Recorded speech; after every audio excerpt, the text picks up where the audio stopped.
Olá, muito boa noite. Estamos começando mais um programa Cultura Debate e hoje recebendo o vice-prefeito e prefeito em exercício de Montenegro, Carlos Eduardo Miller, o Cadu. E você pode participar, fazer perguntas de duas formas, através da nossa fanpage no Facebook, que é facebook.com/TV Cultura do Vale, ou pelo WhatsApp, o número é 998240324, repetindo o nosso WhatsApp, 998240324. Boa noite, prefeito. Boa noite, Leandro. Boa noite, telespectadores. Prazer estar com vocês.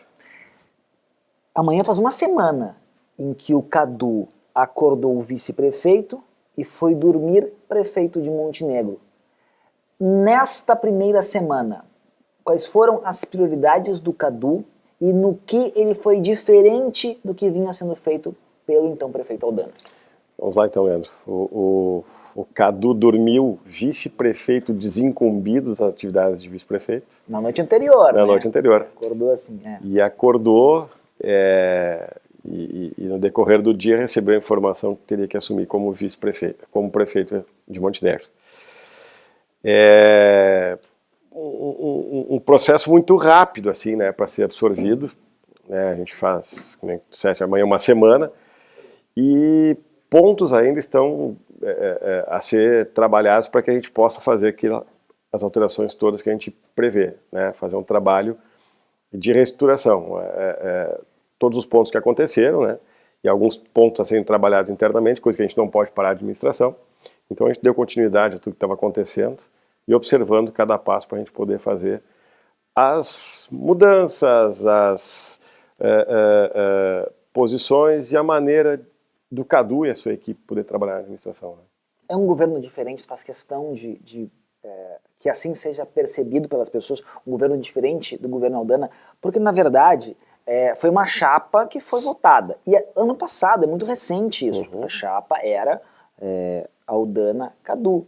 Mas menos de 100 dias o Cadu faz aquela coletiva, anuncia que está fora da chefia de gabinete, rompe com o prefeito. Agora, mais recentemente, o prefeito, através de um ofício, né, o desincumbe assim, das suas funções, né, pede para, inclusive, que o senhor não estivesse mais na prefeitura, há o afastamento pela justiça e o Cadu assume a prefeitura.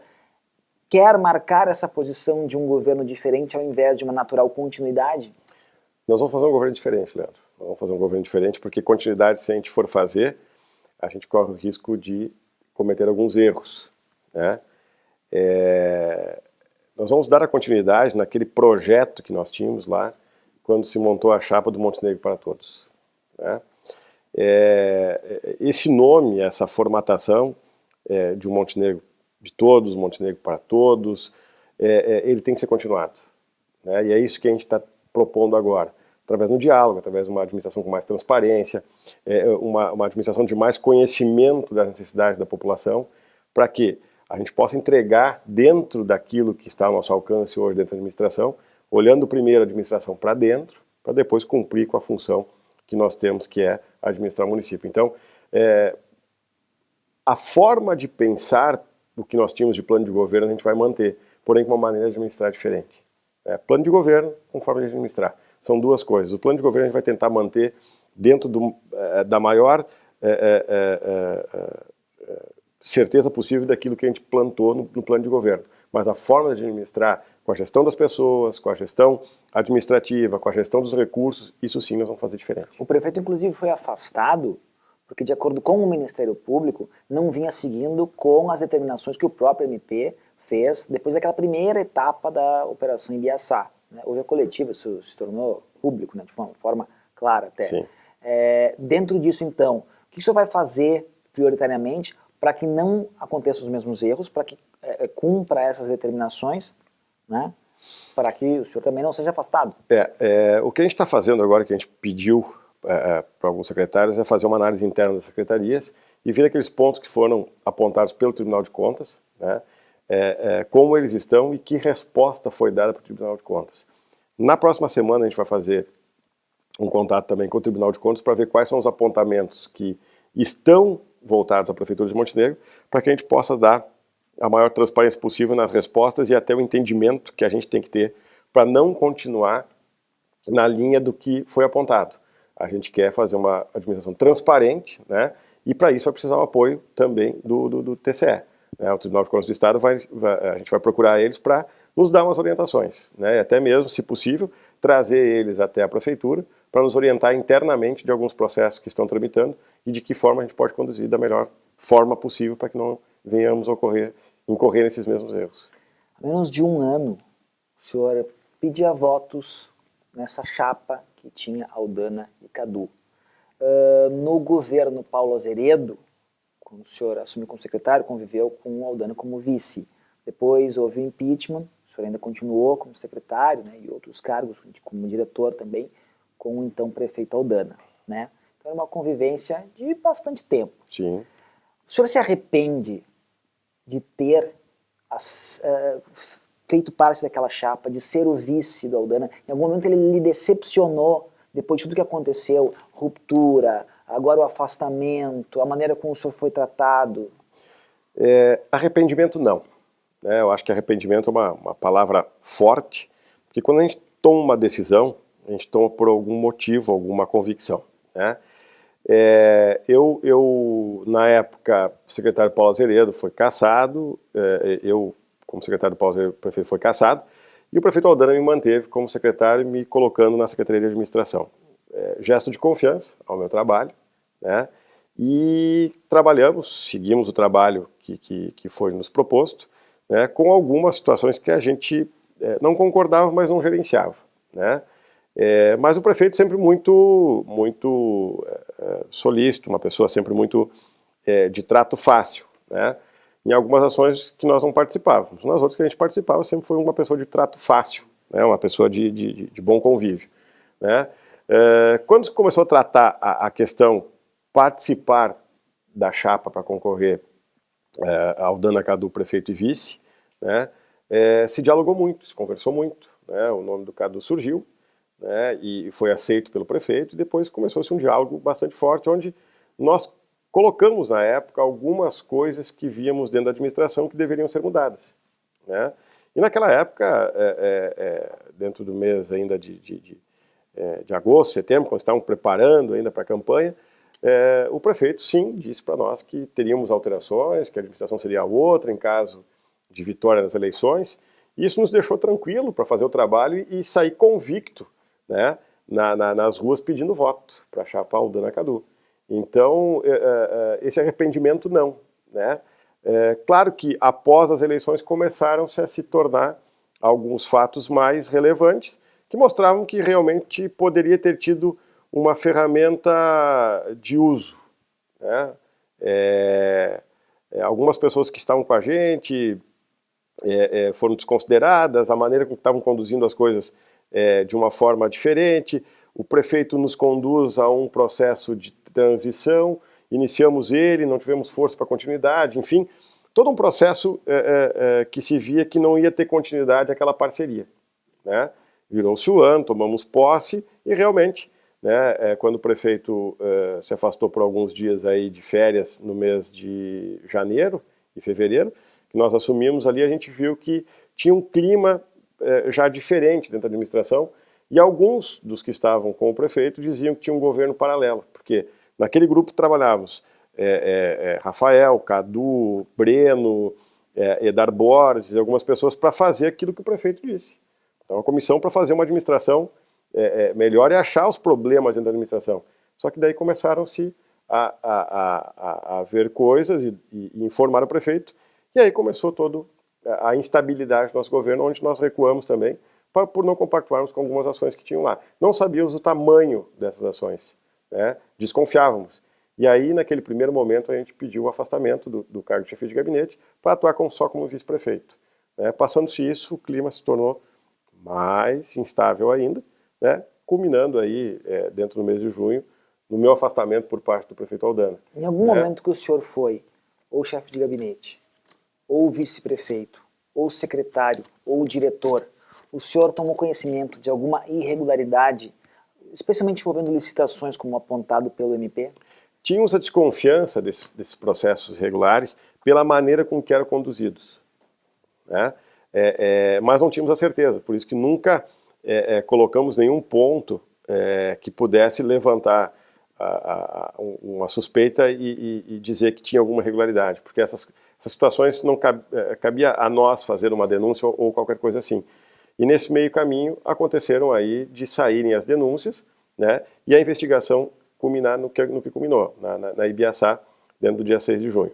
Né? Então, tínhamos uma desconfiança de que poderia ter algumas irregularidades ali, pelo fato das ações de algumas pessoas dentro do governo, né, de alguns movimentos de algumas pessoas, mas não tínhamos a certeza de atos.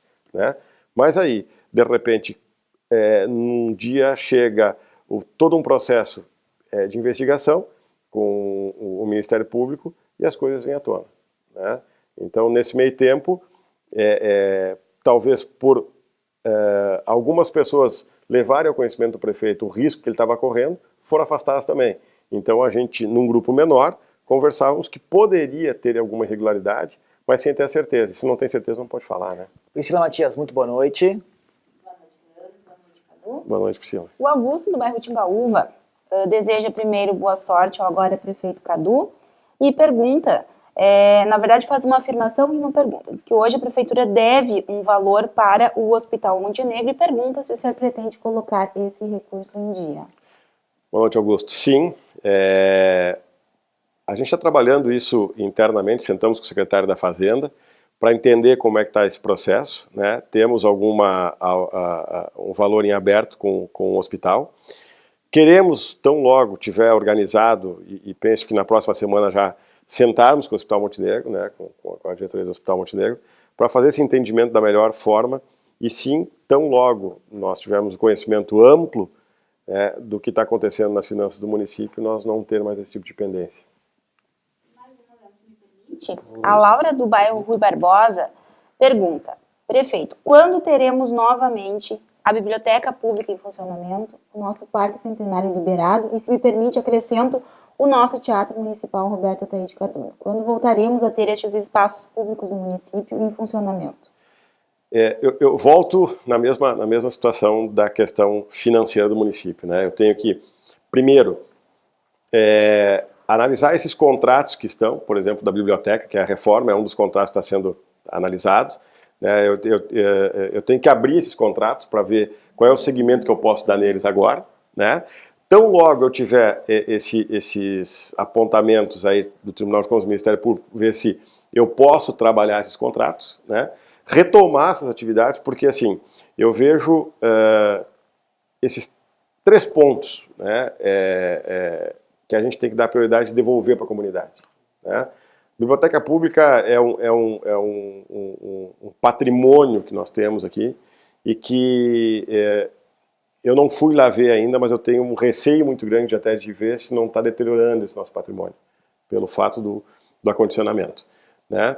O teatro, enfim, é uma espécie de bem que a gente tem que usufruir dentro da comunidade. E o Parque Centenário, sem dúvida nenhuma, é o nosso cartão postal, é a nossa porta de entrada da cidade, isso tem que ser reestruturado logo. Então, até para esse um primeiro momento, aí o Parque Centenário está tendo uma revitalização na parte elétrica, né? A iluminação aos poucos vai estar de acordo. A gente teve uma reunião ontem com o pessoal do tradicionalismo, corria-se o risco de não ter o evento tradicionalista, mas vai se ter sim um rodeio, então a prefeitura está apoiando através de cedência do Parque Centenário. Então são pontos que a gente vai dar prioridade assim, até o final do ano, dentro da capacidade financeira do município. Tem verba da prefeitura para isso ou é só a cedência do Centenário? Não, só a cedência do Centenário. Né? O pessoal do movimento tradicionalista está fazendo com esforço próprio, né? E a prefeitura vai só ceder o espaço.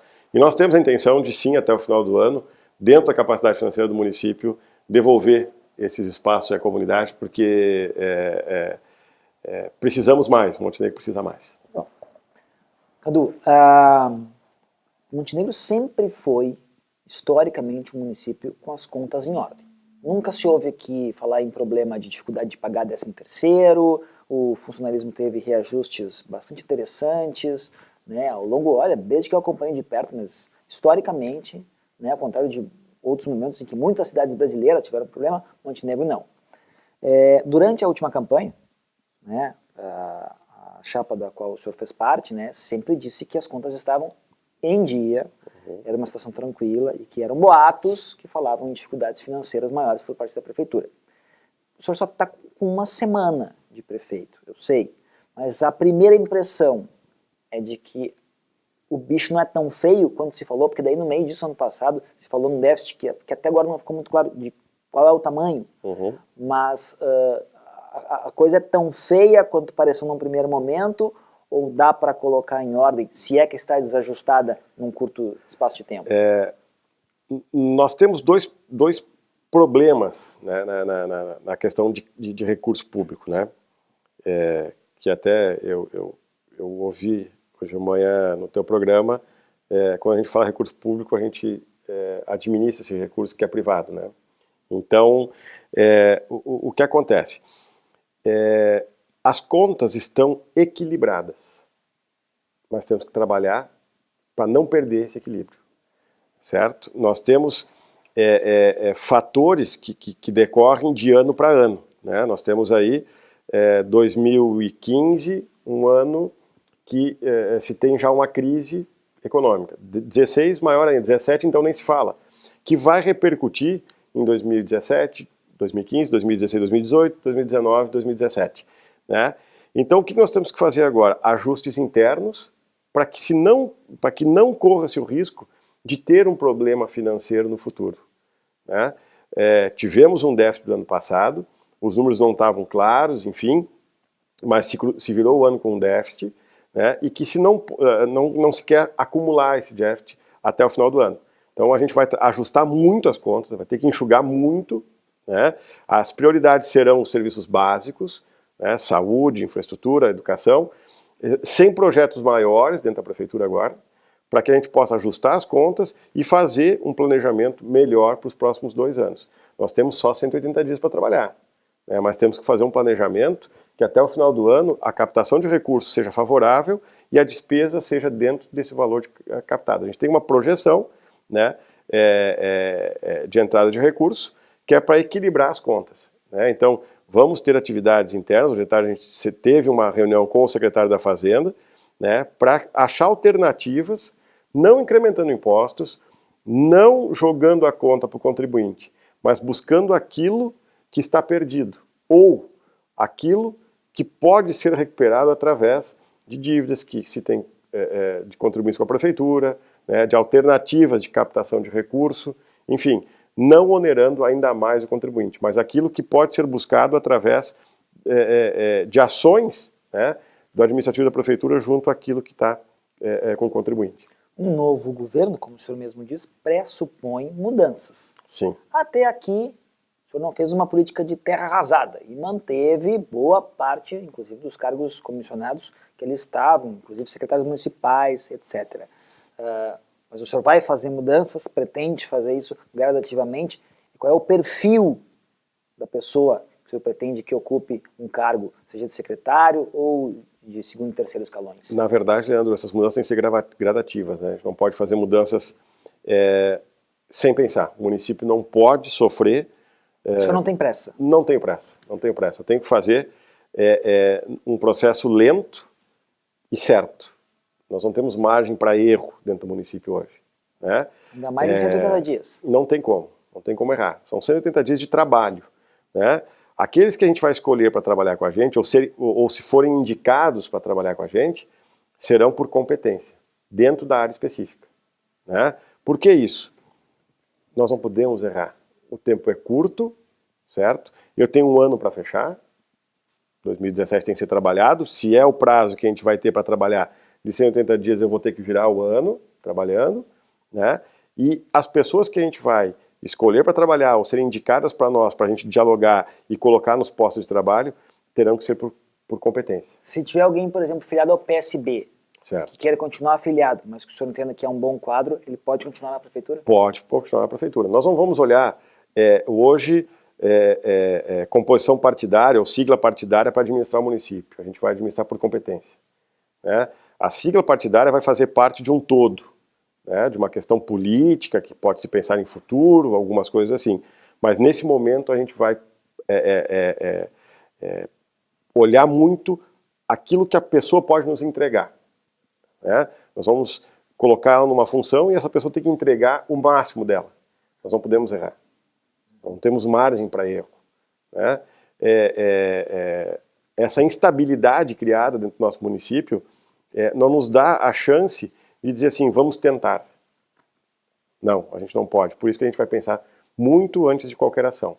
Não vão ser ações por impulso, né? Vão ser ações conversadas, pensadas, tratadas, para que a gente possa ter um conjunto bem formado para que a coisa aconteça da melhor forma possível. Todo governo precisa do apoio legislativo, precisa do Perfeito. apoio da Câmara. O senhor já começou conversando com os vereadores. No mesmo dia que o senhor assumiu, já reuniu os vereadores, né, e conversou com eles. Pretende fazer isso muitas vezes? O chefe de gabinete tem essa função também de dialogar com o Poder Legislativo? Não existe como não dialogar com o Poder Legislativo. Até porque é o órgão fiscalizador, é o órgão que olha a parte externa do Executivo e vai nos cobrar resultado. Só que, para cobrar resultado, tem que apoiar. Não adianta eu estar na arquibancada e criticar o centroavante se eu não lanço a bola para ele fazer o gol. Então, desde a minha primeira fala, a nossa intenção é sempre o diálogo. É sempre o diálogo. E entender as necessidades daquilo que a gente pode alcançar. Hoje, por mais que se tenha uma conotação política para se trabalhar junto ao Legislativo, nós temos que pensar muito mais no resultado para a cidade. Então, essa aproximação, esse diálogo, o Executivo vai estar sempre pronto e disposto a conversar. Já coloquei com os vereadores, naquela conversa que a gente teve na quarta-feira, que todo projeto que nós encaminharmos para o Legislativo que tiver alguma necessidade de diálogo antes do encaminhamento do projeto, nós vamos fazer, para que esse projeto, quando vá para lá, já vá com conteúdo, com a dúvida sanada, para que se possa votar com agilidade. Porque se nós tivermos a necessidade, teria que estar a prioridade por parte do Legislativo. Para isso, vai ter que ter diálogo. Então, muitas vezes, o que vai acontecer é de nós recebermos o Legislativo, nós irmos até o Legislativo também, para que se possa afinar o discurso e ter a compreensão daquilo que a gente quer fazer. O senhor está muito sério, agora vamos descontrair um pouquinho. Desde que o senhor assumiu na quarta passada, o que mudou? Quando o senhor sai na rua, quando chega na prefeitura, não tem aquele processo, começam a surgir mais amigos, mais tapinhas nas costas, o Cadu fica mais bonito, não tem isso? Aquela vaidade, aquele apoio. Bonito sim eu fiquei, né? Enfim, eu não sabia que congestionava. Bugou o WhatsApp. Bugou o WhatsApp, né? E sim, nossa, né? Muitos amigos. Eu vi que tem uma diferença muito grande em ser afastado e ser conduzido, né? O ser afastado, você acaba não sendo lembrado. O ser conduzido a um degrau mais alto, ser lembrado. Isso tem muito. Isso aconteceu muito. Quando, claro que eu resguardei muito a questão do afastamento, né? A mídia ficou sabendo, acho que 20 e poucos dias depois, né? E saiu, e eu acabei falando. Eu não sei se eu consigo encher uma mão de pessoas que me procurou para dizer, puxa, Cadu, né, você foi afastado, alguma coisa assim, o que aconteceu, ou até mesmo para criticar, talvez alguma coisa assim, poucos me procuraram. Mas depois que surgiu a possibilidade, não tinha nem sido efetivada a minha nomeação como prefeito em exercício, mas a possibilidade já tinha bastante contato de pessoas que sempre torceram pelo Cadu. Isso teve bastante, né? Isso é bom, a gente vê assim que o reconhecimento vem na vitória. Mas isso te serve de lição para separar, para valorizar mais as pessoas? Não parece ter um perfil muito rancoroso de guardar mágoa. Não, eu não guardo mágoas. Eu guardo nomes. Essa frase essa frase é conhecida, né? Essa frase é conhecida. A gente brinca um pouco. Mas não. O Cadu não é um cara rancoroso, o Cadu não é um cara vingativo, de jeito nenhum, de maneira nenhuma. Eu acho que tudo serve como lição na vida da gente, né? A gente fez uma pequena brincadeira aí com a questão da lembrança, mas também é muito bom ver que tem pessoas nos procurando, né, nos dando esse apoio. É importante esse apoio agora, é um desafio muito grande que nós temos pela frente, né? pessoas nos apoiando, pessoas passando mensagem de incentivo, que acreditam que pode ser feito alguma coisa diferente, né? Eu fico feliz com esse contato porque, ao mesmo tempo que as pessoas acreditam no Cadu, ao mesmo tempo eu assimilo isso com uma carga de responsabilidade muito grande também, Leandro, né? A brincadeira de WhatsApp ter congestionado, enfim, eu realmente recebi muitas mensagens, até de pessoas que a gente não tem na agenda, né? A gente tem que abrir a fotinho para ver quem é que está ali e coisa e tal. Isso nos surpreendeu muitas vezes de quem estava nos mandando a mensagem, por não ter o contato, mas realmente, assim, a responsabilidade de assumir um município como Montenegro, um município que tem seus 66 mil habitantes, tem um orçamento de 170 milhões, né? Uma expectativa de crescimento, um potencial de crescimento muito grande, e a população nos trazer isso, nos dizendo que tem uma expectativa de poder dar certo, nos aumenta a responsabilidade. Rapidinho, ainda vai dar tempo de voar? Vai. Não. Tem que arrumar tempo. O prefeito ainda vai olhar a cidade por cima. Né? Priscila, boa noite, obrigado. Boa noite, Leandro. Boa noite, Cadu. E boa noite a todos que nos acompanharam de casa. Cadu, boa noite, sucesso e conte sempre com a gente aqui. Boa noite, Leandro. Boa noite, Priscila. Obrigado, telespectadores. Torcendo e trabalhando por uma cidade melhor. Todos que nos acompanham, uma excelente noite. Nós voltamos na terça que vem, às 8 da noite, com mais um Cultura Debate.